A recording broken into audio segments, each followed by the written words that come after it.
I was 10 years old when Grandma came to live with us. It had been about 6 months since Granddad passed, and I suppose now, looking back, she must have felt lonely rattling around in that big old house by herself, just her and the ghosts of memory, the silence filled only by grief. So, despite a few raised eyebrows and gentle protests from Mum, my parents invited her to move in with us. I didn't protest, not once. I adored Grandma. She was loud and warm and endlessly fun. Her handbag always seemed to have an infinite stash of boiled sweets, and without fail, she'd sneak me a couple whenever we passed each other in the hallway. She was the first to take my side when I got in trouble, always ready with a wink and a diversion to get me off the hook. But what I loved most about her were her stories. Grandma could spin a tale like no one else. She had stories about growing up during World War II, about being evacuated to the South Coast, and the mischief she and her friends would get into. Some were sad, some funny, others full of adventure. But it was the scary ones I loved best. She had loads of those. Tales from her teenage years when she dabbled in the occult. Ouija boards, tarot readings, fortune-telling, you name it. She spoke of it all with that gleam in her eye that made you wonder if she wasn't making it up after all. Most of her stories I'd forget within the hour, maybe laugh them off and go back to playing. But a few stuck with me. A few lodged themselves somewhere deeper. I was 10, after all. And Grandma, she had a way of telling stories that made the world tilt ever so slightly. She'd wait until the lights were out in my room, when only the dull silver of the night sky slipped in through the curtains. Then she'd shuffle in beside me, so close I could see every wrinkle on her face, smell the faint mix of lavender and boiled sweets on her breath. Her eyes, piercing and deep blue, would lock with mine. Some of her tales definitely gave me nightmares. But even now, years later, only one remains sharp in my memory. One story that's never really let go. The story of the shower. The story of Mr. Longfingers. She told it to me one night after I asked why she loved baths so much. She would spend ages in them, candles flickering, incense thick in the air, humming softly until the water went cold. Mum used to complain endlessly, but Grandma would just smile and shrug it off. When I asked why she never took showers, her face went still. "It's the only place I can truly relax," she said, settling on my bed. "It's the only place I'm safe enough to relax." "What do you mean?" I asked. She shifted a little closer. "You know people like me, those of us who are more sensitive to things. We have to take baths because showers are risky." Her expression turned serious. That was my cue, the signal that a scary story was coming. I pulled the covers tighter and settled in. "Risky how, Grandma?" She half turned, gazing out the window, watching me out the corner of her eye. Her voice dropped just slightly. "Well," she said at last, "only if you close your eyes." For longer than 10 seconds, my breath caught. "Why, what happens?" She tilted her head. "You know that game, don't you? The one where one person turns their back and the others creep up when they're not looking." I nodded. "Exactly," she whispered. "That's what it's like in the shower, when your eyes are closed. That's what it's like with Mr. Longfingers." A chill traced up my spine. "Who's Mr. Longfingers?" Grandma sighed, like she wished she hadn't brought it up. She turned back toward me, her voice just above a whisper now. "No one knows for sure," she said. "Some think it's a creature drawn to the heat and scent of a person in there. Others say it's a demon slipping through the steam like cracks in a wall. But the only ones who have ever seen him can't exactly tell us." I swallowed. "Why not?" She didn't answer, just leaned in close, eyes glinting. "Don't you worry about that, sweetheart. Just remember the rules and you'll be okay." "What rules?" "In the shower, don't keep your eyes closed too long. 5 seconds is fine." 10, you're pushing it, but any more than that." "Then what?" I whispered. She didn't blink. "Well, that's when you start to feel it. The sense that you're not alone anymore, like something's there, watching. And if you go past 15 seconds, she hesitated. "Then you might hear it. Hear what? She leaned in close. The sound of fingers tapping on the glass, just gentle at first, but if you ever hear that, promise me something. What? Promise me you'll never open your eyes. That night, I barely slept. Every time I shut my eyes, I imagined a face pressed to the window, pale and still. When I finally did drift off, the dreams came, horrible ones. Eyes in the dark, fingers stretching out of nowhere. Waking up didn't help much either, especially not in the shower. That's when her story really got under my skin. Shampoo would run down into my eyes, and the moment I shut them, Grandma's voice would echo in my head. 5 seconds is fine, 10 maybe, but more than that, I'd rush to rinse, counting in my head. And the longer my eyes were shut, the more pressure I felt. Not exactly the sensation of being watched, but something like it. Like the air itself was holding its breath. Some days I'd open my eyes too early, shampoo still clinging to my lashes, just to make sure I was alone behind the steamed glass. It didn't take long for Mum to notice something was wrong. She heard me crying out in my sleep, came in, held me, and asked what was going on. I told her everything about Grandma's story, about Mr. Longfingers. The look on her face hardened. That look she'd usually reserve for when I broke something or talked back. But this time she wasn't mad at me. She was mad at Grandma. Later that night, I pressed my ear to the wall and heard the voices, no longer hushed whispers, but sharp, angry tones. "You know what your bloody mother's told him now, don't you, Simon?" Mum hissed. Dad mumbled something back. "She told him there's a monster in the shower, that it'll get him if he closes his eyes. The poor kid's been having nightmares all week. You better speak to her tomorrow morning, or I will." The next night, Grandma came to sit with me again. She didn't tell a story that time. She sat quietly on the edge of my bed, bathed in the pale moonlight, and looked at me with those same sad eyes. "You know I'd never let anything hurt you, don't you?" she said gently. I nodded. "You know I'd never let you come to harm." I nodded again. She paused. "The things I tell you, they're meant to protect you, to make you strong. Maybe I went too far." She smiled, but even then I could tell it didn't reach her eyes. "I'll tell you what," she said. "That thing I told you about, the one in the shower, Mr. Longfingers. I'll take care of him. I'll scare the bastard off myself. He won't come back, not after he's seen me." I believed her. I watched her face glow in the moonlight and her eyes watching me, and I nodded. I was the one who found her. About a week later, I woke up early from a nightmare, heart pounding. The house was quiet, except it wasn't. There was the sound of water, running water. It was the shower. I ran to the bathroom, banging on the door. I screamed her name. "Grandma!" The door wasn't locked. It swung open under my hand. Steam poured out. The heat hit my face. I squinted, peering through the mist. And I saw her. Grandma lying crumpled on the shower floor, naked, eyes wide, one hand curled against her chest, the other trailing along the glass where a streak of smeared condensation still glistened fresh. They said it was a heart attack. That it was quick, that she didn't suffer, but I knew better. Even at 10, I knew. And now, as a grown man writing this, I still do. My wife and kids think I'm strange for refusing showers. They humor me, say it's trauma. That I never got over the shock of seeing death up close. They're half right, but they don't know the real reason. Because after the ambulance came, after the shouting and sobbing, I went back to the bathroom. I checked the glass. The marks from her fingers, they weren't only on the inside.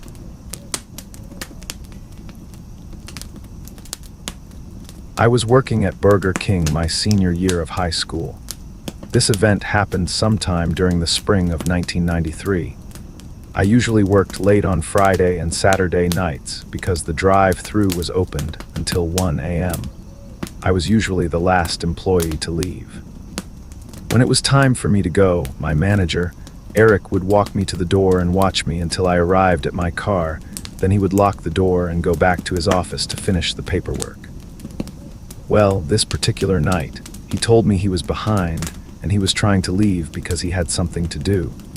So he walked me out and asked if he could simply lock the door and run back to his office. I told him that he doesn't need to watch me walk to my car. That is when it all started. Eric opened the door for me. I walked out, yelled back good night, and took off walking to my car. I heard him locking the door. I looked back and he was running to his office.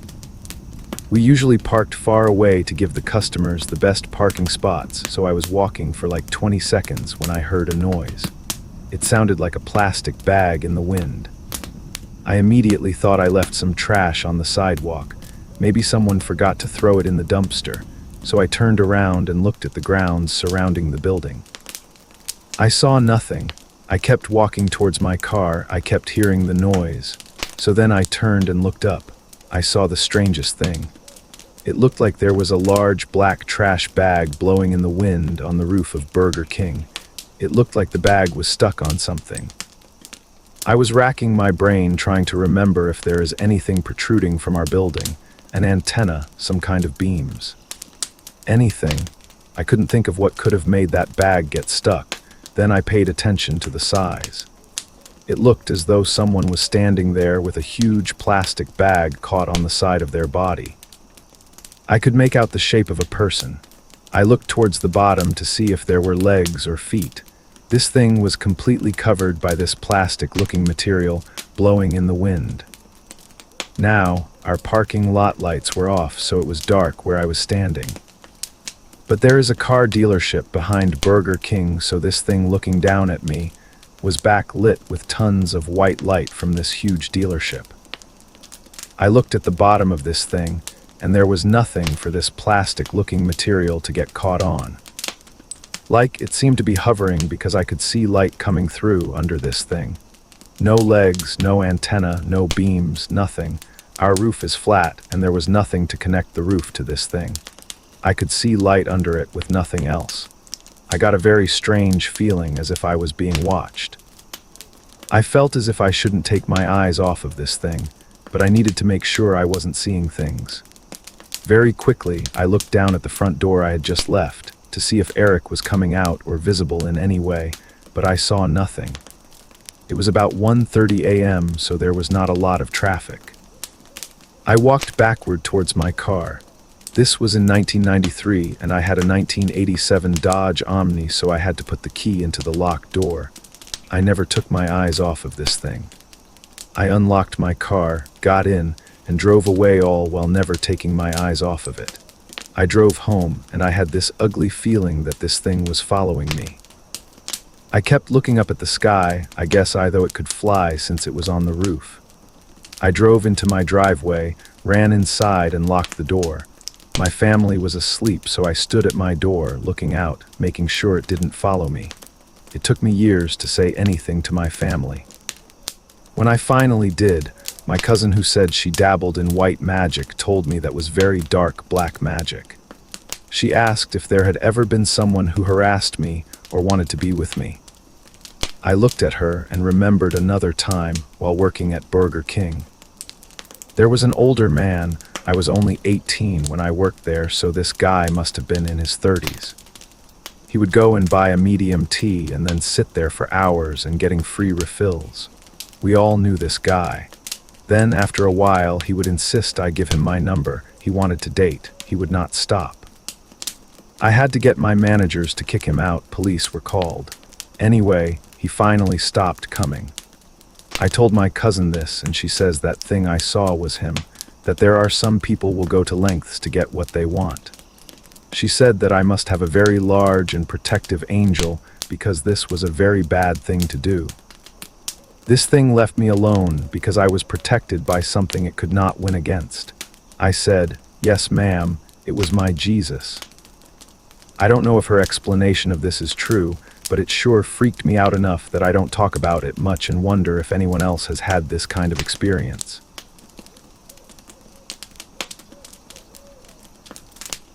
It happened when I was 11. Back then, I wasn't exactly what you'd call an easy child. I stayed up late even when I wasn't supposed to, sneaking hours under the dim yellow glow of my bedside lamp, scribbling in my drawing album long after the rest of the house had gone to sleep. Something about those quiet hours gave me a strange sort of peace, or maybe I just liked the idea of being awake when no one else was. like the night belonged to me. My bedroom was at the very end of a long corridor, one of those hallways that seem to stretch on forever, especially in the dark. It had no windows, no lights unless you flicked the switch near the kitchen. So when night fell, that corridor became a black, yawning tunnel, silent, still, and endless. That night was like any other. I was sitting cross-legged on my bed, hunched over my sketchbook, lazily shading in the outline of a tree. The house was quiet except for the occasional creak of old wooden walls and the gentle hum of the fridge down the hall. My door was half open, just enough to let in some air from the corridor, though I never turned to look into it. Not really. The darkness there had a way of making you feel like it might look back. At some point, I'm not sure why, I looked up from my drawing, and I saw it. Something was standing in the corridor. Not moving, not breathing, just there.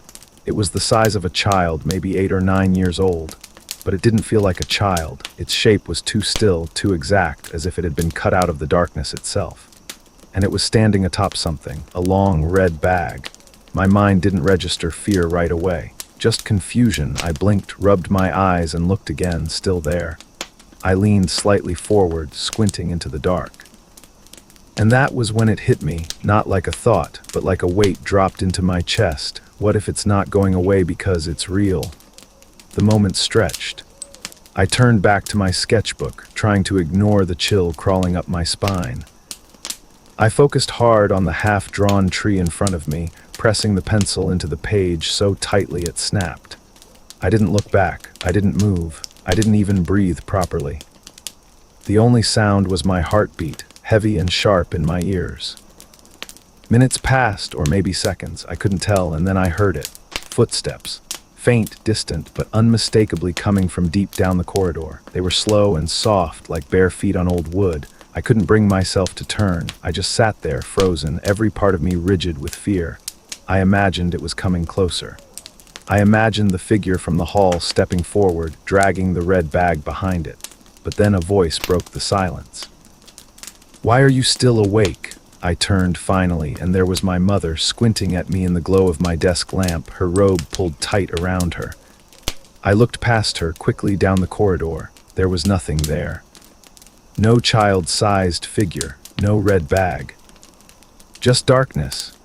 She scolded me gently, told me to get to sleep, then walked back to her room, the hallway creaking behind her. I watched her disappear into the dark and waited a full 10 minutes before I turned off my lamp and slid under the covers. That night, I barely slept, and even now, years later, I've never forgotten what I saw nor I've seen it again. Haven't told anyone either, not even my mother, but sometimes I think back to that moment, the way it just stood there, still, watching. And I wonder if it was ever really gone, or if it's just waiting somewhere further down that hallway, behind the part where the light doesn't reach.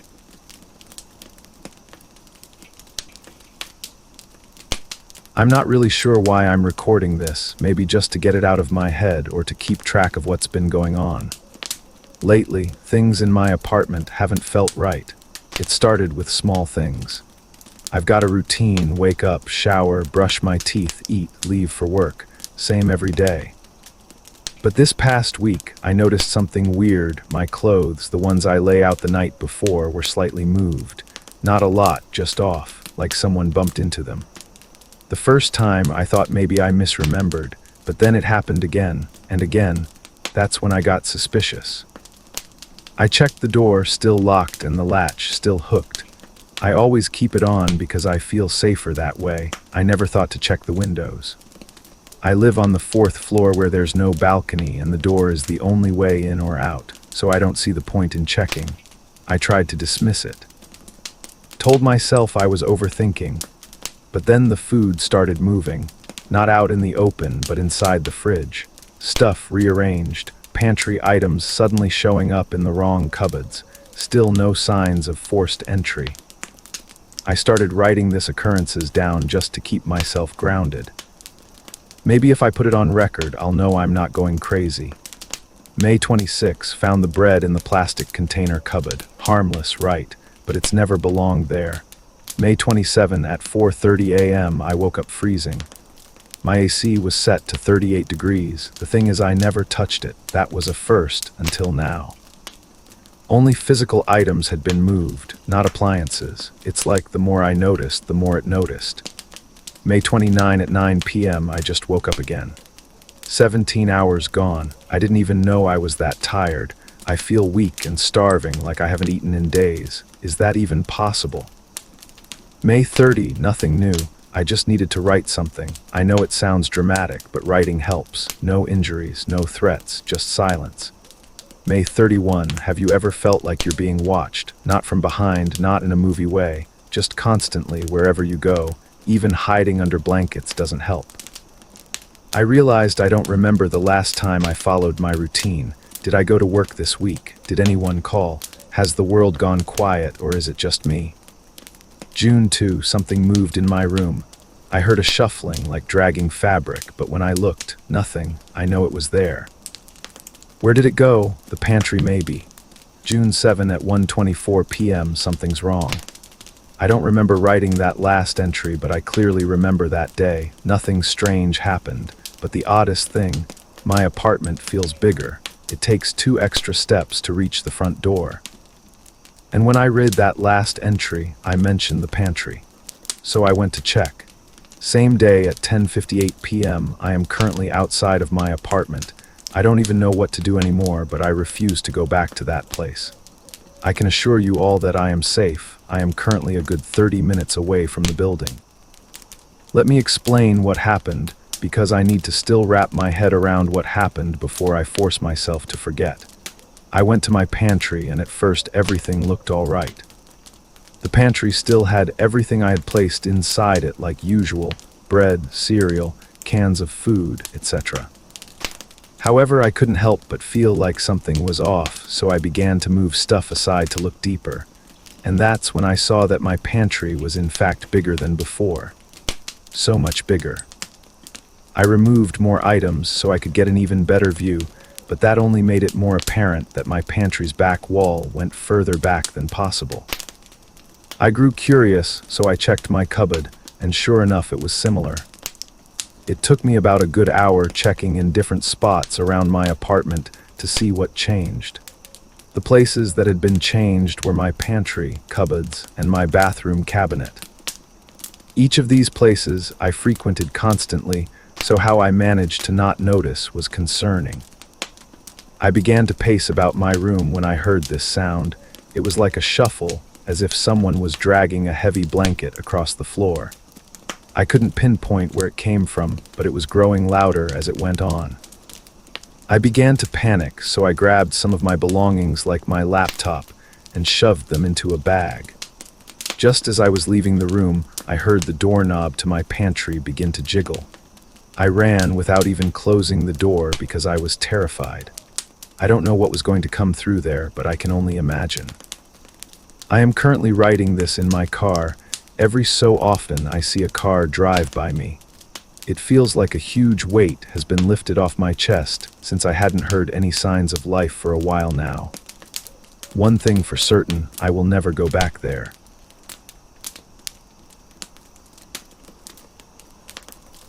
Let me start by saying this. My wife doesn't believe in the paranormal. Ghosts, spirits, skinwalkers, none of it. She's always been grounded, logical, the type to brush off anything remotely supernatural. We have 3 cats, and one of them, he's kind of a menace, loves to jump on counters in the middle of the night and meow like crazy just to get our attention. It's pretty routine at this point. Last night, I stayed up for a while playing video games and having a couple beers. Nothing out of the ordinary. Eventually, I called it a night and went to bed with my wife. Everything was normal until this morning.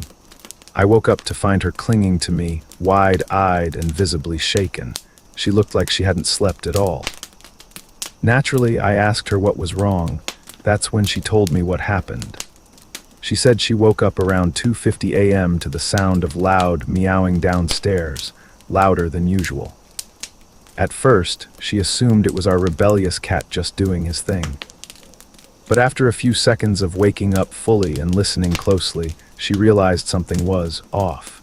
According to her, the meows didn't quite sound like a cat anymore. They sounded like a person trying to imitate a cat, mimicking the sound poorly. Then the meowing changed. It started saying hello over and over again. This went on for 2 or 3 minutes. Then came a loud bang on our bedroom door, immediately followed by a notification from the motion sensor at our front door. She told me all this while still clutching me. I immediately checked my phone, and sure enough, there it was.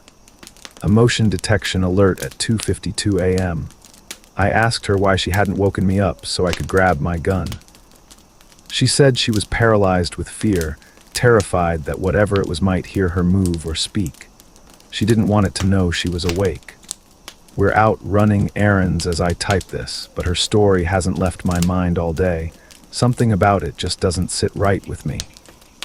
Here's the thing, I set the home security alarm at 9 p.m. last night, and we didn't disarm it until this morning when we got up to walk the dog.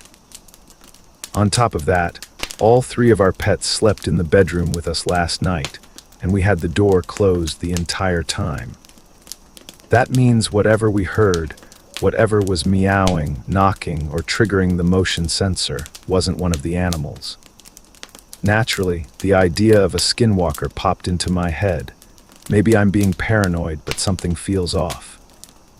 After hearing everything, I went around and checked every room in the house. I don't know what I expected to find, or what I even would have done if I had found something, but the strangest part of all this is my wife's reaction. She doesn't believe in any of this stuff, yet something about last night shook her to her core. We bought this house brand new. No previous owners, no weird history that we know of. Still, I can't shake the feeling that I'm being watched when I'm home alone. Sometimes it feels like someone is walking just a few steps behind me, even when I know I'm alone. My wife's mentioned feeling the same way too, that the house just gives her chills. Something is definitely not right here. We just got back home from errands. I went to hang up one of my shirts in our master bedroom closet and noticed something strange. The panel that covers the attic entrance had been shifted. It wasn't like that before. I asked my wife if she's ever been up there. She told me she hasn't, and that the builders would have sealed it back up properly before we moved in. Now I can't stop thinking about what could be up there or what might have come down. Honestly, I'm getting anxious just writing this. Has anyone ever experienced anything like this, or even remotely similar? We're heading to my mother-in-law's later today. My wife said we need to get some sage and burn it around the house. She believes it might help keep whatever this is away. I hope she's right.